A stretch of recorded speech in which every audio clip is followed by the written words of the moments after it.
Hi everyone. రోజు chicken mutton తిని bore కొడుతుందా? ఇలా ఒకసారి ఫారం కోడి కర్రీ ట్రై చేయండి. చాలా యమ్మీగా సూపర్ ఉంటుంది. నేను చెప్పిన విధంగా చేయండి. ఫస్ట్ నేను ఒక 1.5 kg ఫారెన్ కోడి తీసుకున్నాను. స్కిన్తో తీసుకున్నానండి. చూడండి ఎంత క్యూట్గా ఉన్నాయి ఎగ్స్. చాలా టేస్టీగా ఉంటాయండి ఎగ్స్. కావాల్సినవి ఒక 2 ఆనియన్స్ సన్నగా స్లైసెస్ చేసి పెట్టుకున్నాను. ఇప్పుడు ప్రెషర్ కుక్కర్ తీసుకుని ఈ కర్రీ ప్రెషర్ కుక్కర్లో చేస్తే చాలా మెత్తగా ఉంటుందండి. నార్మల్ దబారాలో వండితే చాలాసేపు అవుతుంది. సో కొంచెం ఆయిల్ ఎక్కువ వేసుకొని కట్ చేసి పెట్టుకున్న ఆనియన్ అన్నీ వేసుకోవాలండి. ఆనియన్స్ అనేది చాలా బాగా మగ్గిపోవాలి. చూడండి నేను చూపిస్తాను ఎంత బాగా మగ్గితే కర్రీలో తగలకన్నా అంత బాగుంటుంది. మ్యాక్సిమం ప్రెషర్ కుక్కర్లోనే చేయడానికి ట్రై చేయండి. ఎందుకంటే కర్రీ అనేది పీస్ చాలా గట్టిగా ఉంటుంది. అండ్ ఇది మనకి కాల్చోటు ఇస్తారు కదా, చాలా గట్టిగా ఉంటుంది. ఆనియన్స్ అనేది బాగా మగ్గిన తర్వాత కొంచెం స్పైసీనెస్ కోసం నేనైతే ఒక 4 to 5 పచ్చిమిర్చి వేసాను. ఒక 1 tablespoon అల్లం వెల్లుల్లి పేస్ట్ వేసాను.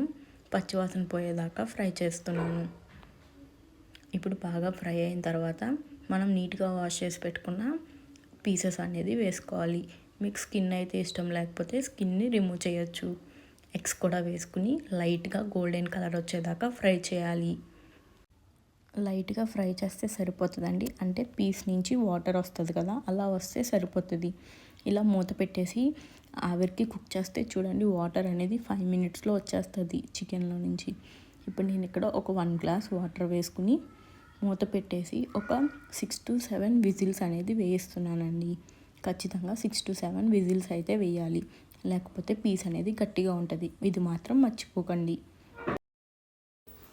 మూత ఓపెన్ చేసి చూస్తే చూడండి మనం వేసిన వాటరే కాకుండా చికెన్లో నుంచి చాలా వాటర్ అనేది రిలీజ్ అవుతుంది. ఇప్పుడు మనం ఆ వాటర్ ఎగిరిపోయేంతసేపు కుక్ చేసుకోవాలి. మీ కర్రీ కన్సిస్టెన్సీ ఎలా కావాలితే అంతవరకు మనం ఎవాపరేట్ చేయాలి. మూత పెట్టేసి ఒక 5 minutes కుక్ చేద్దాం. చూడండి ఒక 5 minutes తర్వాత మూత ఓపెన్ చేసి చూస్తే కొంచెం వాటర్ అనేది ఎవాపరేట్ అయిపోయింది. ఇప్పుడు మనం స్పైసెస్ అనేది యాడ్ చేసుకోవాలి. టేస్ట్కి సరిపడా సాల్ట్ వేసుకోవాలండి.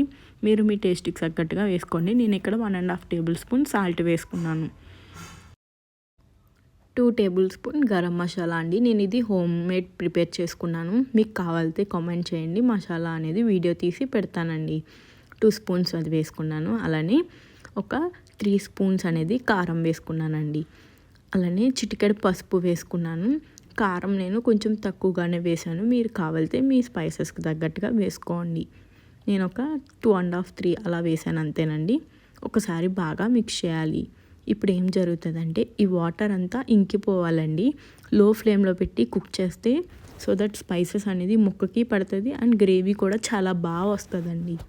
లో ఫ్లేమ్లో పెట్టి ఒక 10 minutes అలా వదిలేస్తే వాటర్ అంతా ఎవాపరేట్ అయిపోతుంది. సో ఇలా మూత పెట్టేసి వదిలేద్దాం. 10 minutes తర్వాత చూడండి ఎంత బాగా కుతుకుతమంటుందో. మొత్తం వాటర్ అంతా బాయిల్ అయిపోతుంది. మనం ఆయిల్ ఫ్లోట్ అయ్యే వరకు కుక్ చేస్తే కర్రీ కన్సిస్టెన్సీ అనేది కరెక్ట్గా వస్తుందండి. చూడండి మనం ఆయిల్ తక్కువే వేసాం కానీ చికెన్ నుంచి చాలా ఆయిల్ అనేది రిలీజ్ అవుతుంది. సో మనం ఆయిల్ అనేది చాలా చూసుకుని వేసుకోవాలండి. చూడండి నాకైతే కరెక్ట్ కన్సిస్టెన్సీ వచ్చేసింది. అంటే నేను నార్మల్గా బాయిలర్ చికెన్ తినేవాళ్ళమండి, కానీ దానికి ఇంజెక్షన్స్ గట్టా చేయడం వల్ల హెల్త్కి మంచిది కాదు. అండ్ చిన్నపిల్లలకి కూడా ఏజ్డ్ ఉన్న వాళ్ళకి కానీ మంచిది కాదని మేము ఫారం కోడికి షిఫ్ట్ అయ్యామండి. ఈ కర్రీ కూడా సేమ్ చాలా టేస్టీగా ఉంటుందండి, కానీ పీస్ అయితే కొంచెం గట్టిగా ఉంటుంది అంతేనండి. నాటుకోడి ఇష్టం ఉన్న వాళ్ళైతే ఈ కర్రీ చాలా ఇష్టంగా తింటారు. హెల్త్కి చూసుకోవాలి కాబట్టి ఒకసారి మీరు కూడా ఈ కర్రీ ట్రై చేయండి. చాలా బాగుంది, సూపర్ ఉంది అంటారు. అండ్ దీంట్లో మనకి చిన్ని చిన్ని ఎగ్స్ కూడా వస్తాయి చాలా క్యూట్గా.